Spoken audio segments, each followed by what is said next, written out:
വിദ്യ എന്നോട് സ്നേഹം തുറന്നു പറഞ്ഞ ദിവസം അത് കേട്ടപ്പോൾ മനസ്സുകൊണ്ട് ഞാൻ ഒരുപാട് സന്തോഷിച്ചു. പക്ഷെ എന്നിട്ടും അത് വേണ്ടാന്ന് തോന്നിയതുകൊണ്ടാണ് ആദ്യം ഞാൻ എതിർപ്പ് കാണിച്ചത്. അത് എന്നെ എത്രമാത്രം വേദനിപ്പിച്ചെന്നറിയോ? മരിച്ചാലെന്ന് പോലും ചിന്തിച്ചു.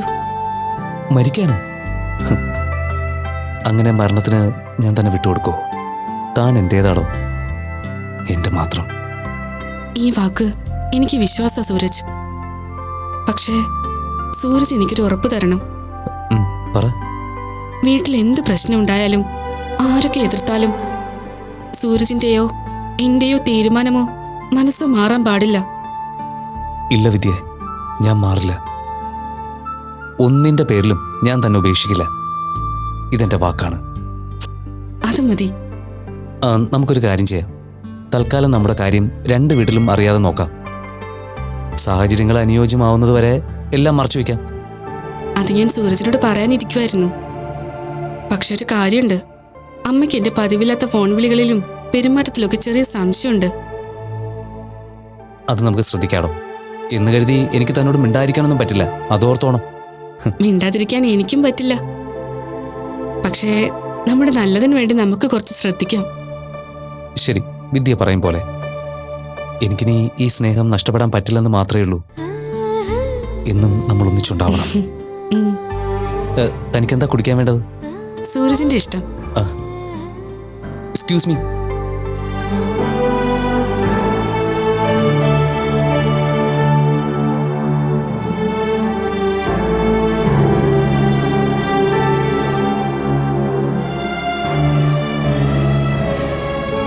അമ്മ എന്താ തനിച്ചിങ്ങനെ ആലോചിച്ചിരിക്കുന്നത്?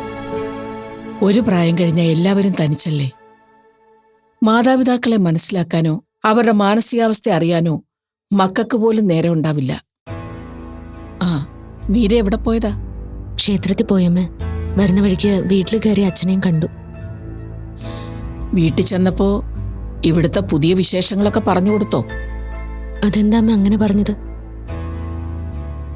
എന്റെ വിഷമങ്ങളും സങ്കടങ്ങളും ഞാൻ എന്റെ അച്ഛനോട് പറയുന്നത് തെറ്റാണോ? ആണെന്ന് ഞാൻ പറയുന്നില്ല. പക്ഷെ ഇവിടെ ഇപ്പൊ സംഭവിക്കുന്ന കാര്യങ്ങൾ ആളുകൾക്ക് കളിയാക്കി ചിരിക്കാനുള്ള കാര്യങ്ങളാണല്ലോ. ഇന്ന് മീരയുടെ വീട്ടുകാരതറിഞ്ഞു, നാളെ നാട്ടുകാർ മുഴുവൻ അറിയും. എന്റെ മക്കൾ പരസ്പരം തമ്മിലടിച്ച് പിരിഞ്ഞെന്ന് നാട്ടുകാർ മുഴുവൻ പറഞ്ഞു ചിരിക്കും. അങ്ങനെയൊന്നും സംഭവിക്കില്ല, അമ്മ വിഷമിക്കാതെ. സംഭവിക്കരുത്. എന്റെ മരണം വരെ എന്റെ 2 മക്കളും എനിക്കൊപ്പം ഉണ്ടാകണം. അതിന് മീരയും എന്നെ സഹായിക്കണം. ഈ വീടിന്റെ നന്മ മാത്രമേ എന്റെ മനസ്സിലുള്ളൂ. ഞാൻ പ്രാർത്ഥിക്കുന്നതും ആഗ്രഹിക്കുന്നതും അത് മാത്രം. ഇവിടെ എല്ലാം പഴയതുപോലെ ആവാൻ എന്നെക്കൊണ്ട് കഴിയുന്നത് പോലെ എന്ത് വേണമെങ്കിലും ഞാൻ ചെയ്യാം. മീര ആദർശിനെ കാര്യങ്ങൾ പറഞ്ഞ് മനസ്സിലാക്കണം. അവയൊരു കഥയില്ലാത്ത പെൺകുട്ടിയാ. അവൾ ഒന്നും ആലോചിക്കാതെ വായിൽ വരുന്നതൊക്കെ വിളിച്ചു പറയും. അതിന് ആ വില കൊടുത്താൽ മതിയെന്ന് നീ ആദർശിനോട് പറയണം. ഇപ്പോ മീര പറയുന്നത് മാത്രമേ ആദർശ് മനസ്സിലാക്കൂ. അതുകൊണ്ടാണ് ഞാനിത് മീരയോട് ആവശ്യപ്പെടുന്നത്. ഞാൻ അങ്ങനെ തന്നെയാ പറഞ്ഞിരിക്കുന്നത്. എല്ലാവരും ഒന്നിച്ചുണ്ടാവണം തന്നെ എന്റെ ആഗ്രഹം. ഞാൻ ഒരിക്കലും ആർക്കും ദോഷം വരുന്നൊരു കാര്യവും ആദർശനോട് പറഞ്ഞു കൊടുക്കില്ല. വെറുതെ പോലും അമ്മ എന്നെ അങ്ങനെ കാണരുത്, എന്നെ തെറ്റിദ്ധരിക്കരുത്. എനിക്ക് ആരെയും ഒരു തെറ്റിദ്ധാരണയില്ല. എല്ലാവരെ കുറിച്ചും ശരിയായ ധാരണയുള്ളൂ. ഇന്നുവരെ ഇവിടെ സംഭവിക്കാത്ത ഓരോരോ കാര്യങ്ങളാണ് ആദർശന്റെ വിവാഹശേഷം ഇവിടെ നടക്കുന്നത്. അതിന്റെയൊക്കെ കാര്യം എന്താണെന്നോ കാരണം എന്താണെന്നോ ഇടകേറി പരിശോധിക്കാനൊന്നും ഞാനില്ല. അമ്മേ, ഞാൻ ഒരു രീതിയിൽ ഒരു വഴക്കും ഉണ്ടാക്കിയിട്ടില്ല. അഭിചേച്ചി എനിക്ക് എന്റെ സ്വന്തം ചേച്ചി പോലെ തന്നെയാ. ഈ പറഞ്ഞ ചിന്ത സംസാരത്തിനപ്പുറം പ്രവൃത്തിയിൽ ഉണ്ടായിരുന്നെങ്കിൽ ഇവിടെ പല പ്രശ്നങ്ങളും ഒഴിവായി പോകില്ലായിരുന്നു മീര. അമ്മ പറയുന്നത് എനിക്ക് മനസ്സിലാവുന്നില്ല. മനസ്സിലായില്ലെങ്കിൽ തെളിച്ചു പറയാം. അഭി വായിൽ വരുന്ന കാര്യങ്ങൾ രണ്ടാമതൊന്നും ആലോചിക്കാതെ വിളിച്ചു പറയുന്ന പ്രകൃതമാണ്.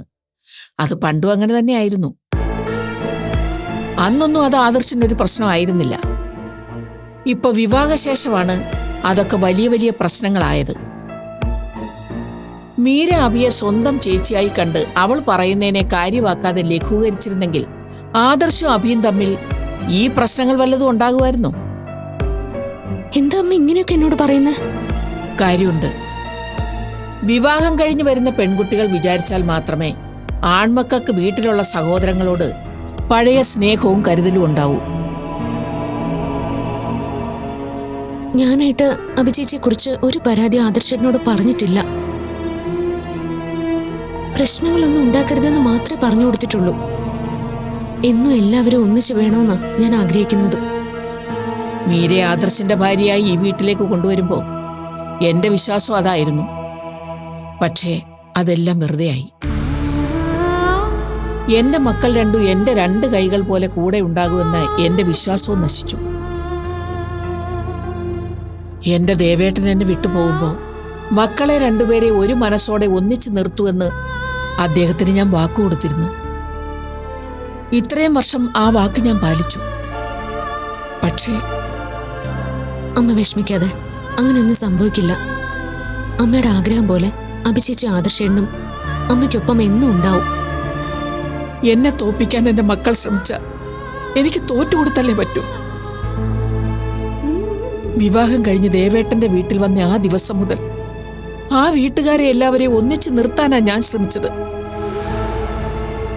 ഞാൻ അവരോട് കാണിച്ച ആ സ്നേഹത്തിന്റെയാണ് അദ്ദേഹം മരിച്ചിട്ടും സുഭദ്രേച്ചി ഇപ്പോഴും ഈ വീട്ടിൽ ഞങ്ങൾക്കൊപ്പം നിൽക്കുന്നത്. അമ്മ, ഞാൻ അങ്ങനെ അല്ലാത്തതുകൊണ്ടാണ് ഇവിടെ പ്രശ്നങ്ങളെന്നാണ് അമ്മ പറയുന്നത്? അറിഞ്ഞുകൊണ്ട് ഞാൻ ഒരു പ്രശ്നവും ഉണ്ടാക്കിയിട്ടില്ല. സ്വത്തും പണമൊന്നും ഞാൻ ആഗ്രഹിച്ചിട്ടുമില്ല. എനിക്ക് കിട്ടാതെ പോയ ഒരമ്മയുടെ സ്നേഹവും കൂടപ്പിറപ്പുകളുടെ സ്നേഹവും മാത്രമേ ഞാൻ ആഗ്രഹിച്ചിട്ടുള്ളൂ. അത് മാത്രം കിട്ടിയാൽ മതി എനിക്ക്. സംസാരവും പ്രവൃത്തിയും തമ്മിൽ ബന്ധമുണ്ടായാൽ മാത്രം മതി മീര, പ്രശ്നങ്ങളെല്ലാം അവസാനിക്കും.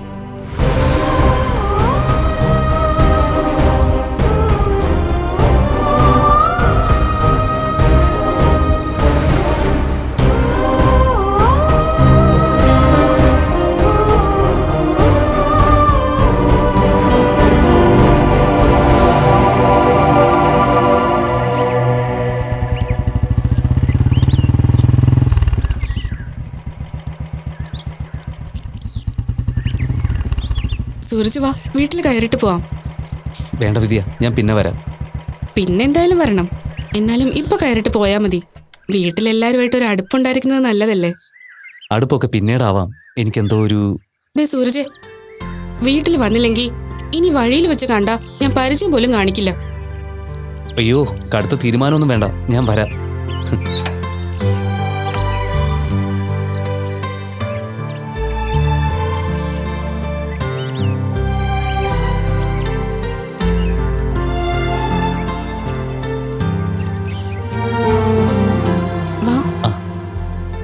അമ്മേ,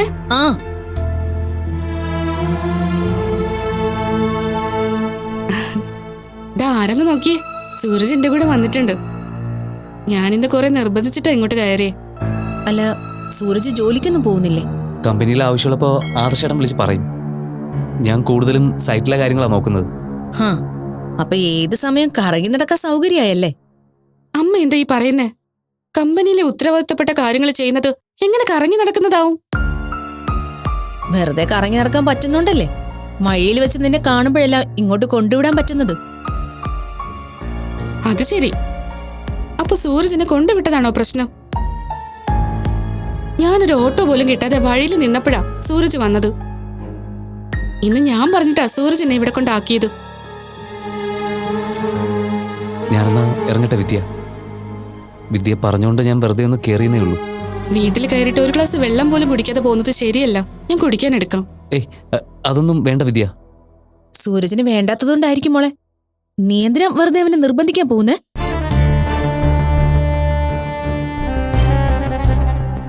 അല്ല, അച്ഛനും മുത്തശ്ശി എവിടെ അമ്മേ? മനോജേട്ടൻ പുറത്തു പോയിരിക്കുക. അമ്മ കിടക്കുന്നു. അല്ല, ഓട്ടോ പോലും കിട്ടാതെ വഴി നിന്നപ്പോഴേ നീ എന്താ മനോജേട്ടനെ വിളിക്കാതിരുന്നത്? ഞാൻ വിളിച്ചായിരുന്നു, പക്ഷെ കോള് കണക്ട് ആവുന്നുണ്ടായിരുന്നില്ല. ആ സൂരജ് ഇരിക്കുക, ഞാൻ മുത്തശ്ശിയെ വിളിക്കാം. അമ്മ മരുന്ന് കഴിച്ചിട്ട് കിടന്നതാ. കുറച്ചു നേരം ഉറങ്ങട്ടെ, അത് കഴിഞ്ഞ് വിളിച്ചാ മതി. അല്ല, സൂരജ് വീട്ടിലെ വിശേഷങ്ങളൊന്നും പറഞ്ഞില്ലല്ലോ. ഹരിയെങ്കിലും ബീനാന്റിയൊക്കെ എന്തു പറയുന്നു? സുഖം. ഹരിയച്ചൻ ഇടയ്ക്ക് ഇവിടേക്ക് വരുന്ന കാര്യം പറയുന്നുണ്ടായിരുന്നു. സൂരജിന്റെ ഡിഗ്രി പഠിത്തം അവസാനിപ്പിച്ചോ? അതോ പോയ പേപ്പേഴ്സൊക്കെ എഴുതിയെടുക്കുന്നുണ്ടോ? എഴുതണം, പക്ഷേ അത് ഈ വർഷം ഇല്ല. അതെന്താ, ഈ വർഷം യൂണിവേഴ്സിറ്റി എക്സാം നടത്തുന്നില്ലേ? അതല്ല, ഞാൻ പ്രിപ്പയർ ചെയ്തിട്ടില്ല. അടുത്ത വർഷം നന്നായിട്ട് പ്രിപ്പയർ ചെയ്തിട്ട് എഴുതാന്ന് കരുതി. ഇപ്രാവശ്യം നല്ല തിരക്കായിരിക്കുമല്ലേ? പോലീസ് സ്റ്റേഷനിലുണ്ടായിരുന്ന കേസൊക്കെ കഴിഞ്ഞോ? സൂരജ് ഓരോ കുഴപ്പങ്ങൾ ഉണ്ടാക്കുമ്പോ ഹരിയും മനോജനാണല്ലോ ആരുടെയെങ്കിലുമൊക്കെ കാല് പിടിച്ച് രക്ഷിക്കുന്നത്. എന്റെ പേരിൽ കേസൊന്നുമില്ല. കുറച്ചു നാൾ മുമ്പ് വരെ ജീവിതത്തെക്കുറിച്ച് വലിയ കാഴ്ചപ്പാടൊന്നുമില്ല നടന്ന സമയമുണ്ടായിരുന്നു. ആ സമയത്ത് ചില അബദ്ധങ്ങളിൽ ചാടുകയും ചെയ്തു. ഇപ്പോ അങ്ങനെയൊന്നുമില്ല. അത് പറയുന്നത് സൂരജ് മാത്രമല്ലേ, മറ്റുള്ളവർക്ക് അതൊന്നും അറിയില്ലല്ലോ. നാട്ടുകാർക്ക് ഇപ്പോഴും സൂരജ് പോലീസ് സ്റ്റേഷനിലും ബാറിലും ഒക്കെ പ്രശ്നങ്ങൾ ഉണ്ടാക്കി നടക്കുന്ന ആള് തന്നെയാ. അവര് നോക്കുമ്പോ ഇവള് സൂരജിന്റെ കൂടെ ബൈക്കിലൊക്കെ വരുന്നത് കണ്ട അവരൊക്കെ എന്ത് കരുതും? എന്ത് കരുതാനാ? നമ്മളൊക്കെ ബന്ധുക്കളാണെന്ന് നാട്ടുകാർക്ക് അറിയില്ലേ അമ്മേ? എന്നാലും അതിന്റെ ഒന്നും ആവശ്യമില്ലെന്നാ എനിക്ക് തോന്നുന്നത്. വിദ്യയോട് കഴിഞ്ഞ പ്രാവശ്യം ഞാനത് പറഞ്ഞതാ, പക്ഷേ എന്റെ വാക്കിന് നീ വില തരില്ല. സൂരജെങ്കിലും ഈ സാഹചര്യം ഒന്ന് മനസ്സിലാക്കണം. ഇവളുടെ പഠിത്തം കഴിയാറായി. PhD കിട്ടിക്കഴിഞ്ഞ പിന്നെ ഡോക്ടർ വിദ്യ. അതനുസരിച്ചുള്ള വിവാഹ ആലോചനകൾ വരേണ്ടതാ. നാട്ടുകാർ വെറുതെ നിങ്ങളുടെ കൂട്ടുകെട്ടിന്റെ പേരിൽ എന്തെങ്കിലുമൊക്കെ പറഞ്ഞ അത് ഇവളുടെ ജീവിതത്തെ ബാധിക്കും. അതുകൊണ്ട് ഈ കൊണ്ടുവരവ് വേണ്ട. അമ്മ എന്തൊക്കെയാ സൂരജിനോട് പറയുന്നേ? ഞാൻ പറഞ്ഞിട്ടാ എന്നെ ഇവിടെ കൊണ്ടാക്കിയതെന്ന് പറഞ്ഞതല്ലേ, എന്നിട്ട് അമ്മ ഇങ്ങനെയൊക്കെ പറഞ്ഞാലോ? അതൊന്നും സാരമില്ല വിദ്യ. ആന്റി പറഞ്ഞതിലും കാര്യമുണ്ട്. കണ്ടോ, സൂരജിന് ഞാൻ പറഞ്ഞത് മനസ്സിലായി. ഞാനെന്നാ ഇറങ്ങട്ടെ. ശരി.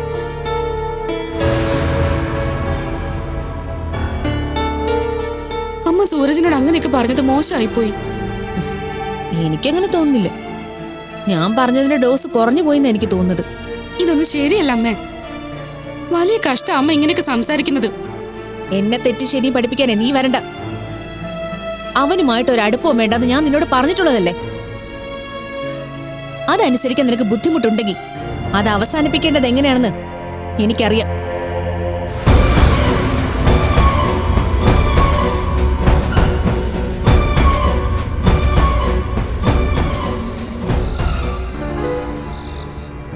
എല്ലാവരോടും അബിക്ക് എന്താ പറയാനുള്ളതെന്ന് വെച്ചാ പറഞ്ഞു.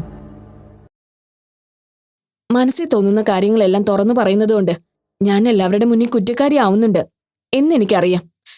പക്ഷേ ഇനിയിപ്പോ അതൊന്നും നോക്കിയിട്ട് കാര്യമില്ല. അബി, മുഖവരിയൊന്നും വേണ്ട. ഇവിടെ പ്രശ്നങ്ങൾ പുകയാൻ തുടങ്ങിയിട്ട് ദിവസങ്ങൾ കുറയായി. അതിനൊരവസാനം ഉണ്ടാക്കിയേ പറ്റൂ. തീരുമാനം എന്തായാലും അതെല്ലാ പ്രശ്നങ്ങളും അവസാനിപ്പിച്ച് കുടുംബം ഒന്നായി നിലനിൽക്കാൻ വേണ്ടിയുള്ളതാവണം. ആ രീതിയിലെ അഭിപ്രായങ്ങൾ ഉണ്ടാകാവൂ.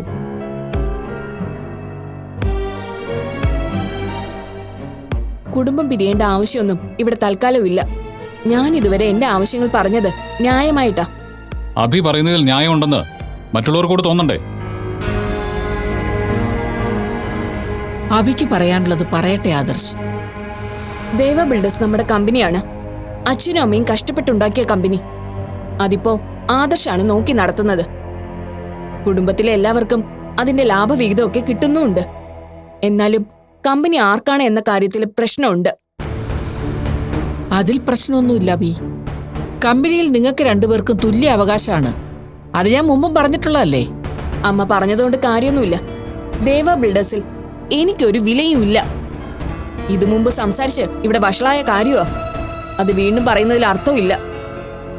ആദർശിന്റെ ഭരണത്തിൽ കമ്പനിയിൽ നിൽക്കാൻ എനിക്ക് താല്പര്യമില്ല. കമ്പനി രണ്ടായി പിരിയണം. അതിൽ ദേവ ബിൽഡേഴ്സ് എന്ന പേര് എനിക്ക് തരണം.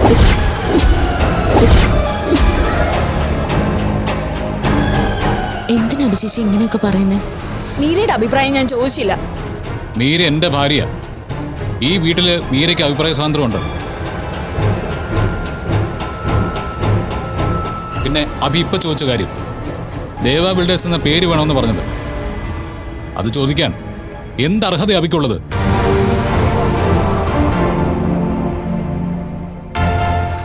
ആ പേര് നിലനിർത്താനോ കമ്പനിക്ക് വളർച്ച ഉണ്ടാക്കാനോ എന്തെങ്കിലും ഒരു കാര്യം അഭി ഇതുവരെ ചെയ്തിട്ടുണ്ടോ?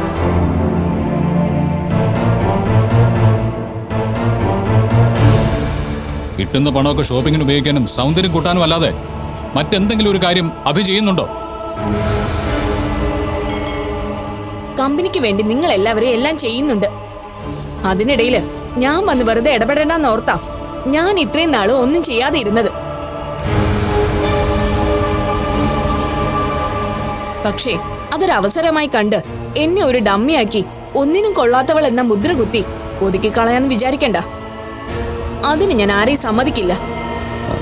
അഭി കമ്പനിക്ക് വേണ്ടി ഇതുവരെ ഒന്നും ചെയ്യാതിരുന്നു എന്ന് പറയുന്നത് ശരിയല്ല. ആദർശ ജയിലിലായിരുന്നപ്പോ കമ്പനി കാര്യങ്ങൾ നോക്കിയിരുന്നത് അഭിയാണ്. തന്നിഷ്ടത്തിന് അന്ന് ചെയ്തു വെച്ചതെല്ലാം ശരിയാക്കി എടുക്കാൻ ഞാനും മീരയും കൂടി എത്ര ദിവസം ഉറക്കം കളഞ്ഞ് ജോലി എടുത്തുവെന്ന് ഞങ്ങൾക്കേ അറിയൂ.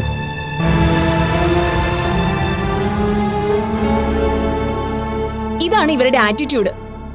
ആദർശം അവന്റെ ഭാര്യയും വലിയ ബുദ്ധിയുള്ള ആൾക്കാരും ബാക്കിയുള്ളവരെല്ലാം മണ്ടന്മാരും. ആ ചിന്ത ഇനി ആദർശം മീരയും കയ്യിൽ തന്നെ വെച്ചാ മതി. കമ്പനി രണ്ടാക്കിയാ നിങ്ങൾക്ക് നിങ്ങളുടെ ഇഷ്ടത്തിന് എന്താന്ന് വെച്ചാ ചെയ്യാം. അതിലിടപെടാൻ ഞങ്ങൾ ആരും വരുന്നില്ല. അതുപോലെ എന്റെ കാര്യത്തിൽ ആരും ഇടപെടാൻ വരണ്ട. ഒരു കമ്പനി ഒറ്റയ്ക്ക് ഭരിക്കാനും അത് നന്നായി നോക്കാനും കഴിവുണ്ടോ ഇല്ലയോ എന്ന് ഞാൻ തെളിയിച്ചു തരാം. എന്റെ കമ്പനിയിൽ ഞാൻ തെറ്റുകൾ വരുത്തിയാ അത് മറ്റുള്ളവരെ ബാധിക്കുമെന്ന സങ്കടം നിങ്ങൾക്കും വേണ്ടല്ലോ. അങ്ങനെയൊക്കെ വാശിയുണ്ടെങ്കിൽ സ്വന്തമായി പുതിയൊരു കമ്പനി തുടങ്ങി അത് വിജയിപ്പിച്ച് കാണിക്കണം. അതല്ലാതെ മറ്റുള്ളവർ കഷ്ടപ്പെടുന്നതിന്റെ സൗജന്യം സ്വന്തമാക്കാൻ ശ്രമിക്കരുത്.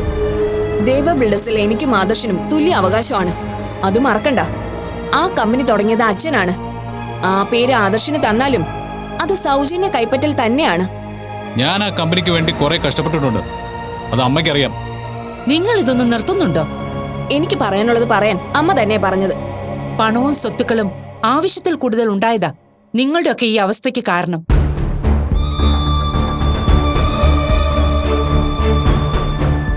നിങ്ങൾ സന്തോഷമായി ജീവിക്കാനാ ദേവനും മാധവിയും കഷ്ടപ്പെട്ട് ഇത്രയൊക്കെ സമ്പാദിച്ചത്.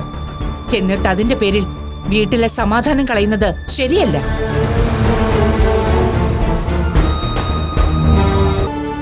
നിങ്ങളുടെ തമ്മിത്തല്ല് കാണുമ്പോ മാധവിയുടെ മനസ്സ് എത്രമാത്രം വേദനിക്കുന്നുണ്ടെന്ന് ചിന്തിച്ചിട്ടുണ്ടോ?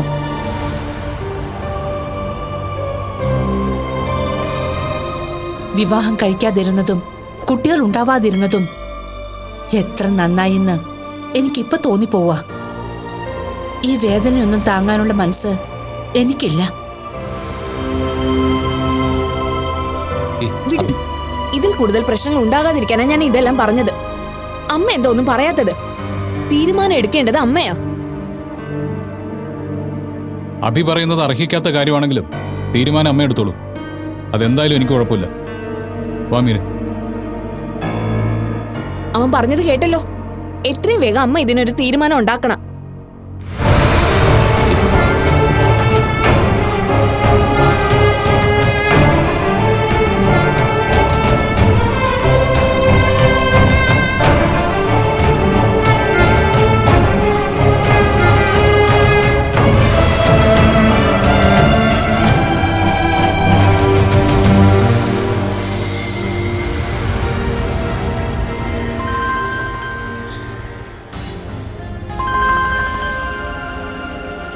ഫോൺ ഇവിടെ വെച്ചിട്ട് ഇവനത് എവിടെ പോയി?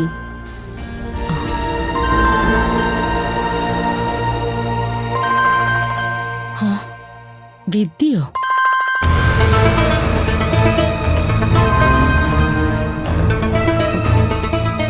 നീ എന്താ കോൾ അറ്റൻഡ് ചെയ്യത്തെ? ഞാൻ പിന്നെ എടുത്തോളാം. നിന്നെ എന്തിനാ സൂരജെ വിദ്യ വിളിക്കുന്നേ? അതെന്താ, വിദ്യക്ക് എന്നെ വിളിക്കാൻ പാടില്ലേ? ഇല്ല, അവള് നിന്നെ വിളിക്കേണ്ട കാര്യമില്ല. അതെങ്ങനെ അമ്മ തീരുമാനിക്കുന്നത്? എന്തെങ്കിലും ഒരു ആവശ്യം വന്നാ ഞാനും വിദ്യയും വിശാലും മീരയും എല്ലാരും പരസ്പരം വിളിക്കാറുണ്ടല്ലോ. അതിൽ തെറ്റൊന്നും ഉണ്ടെന്ന് എനിക്ക് തോന്നുന്നില്ല.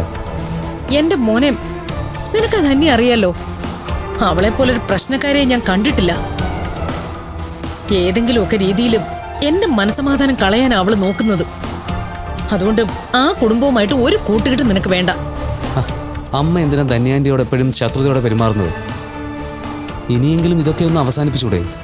കുറെ നാളായി ഈ പരിപാടി തുടങ്ങിയിട്ട്.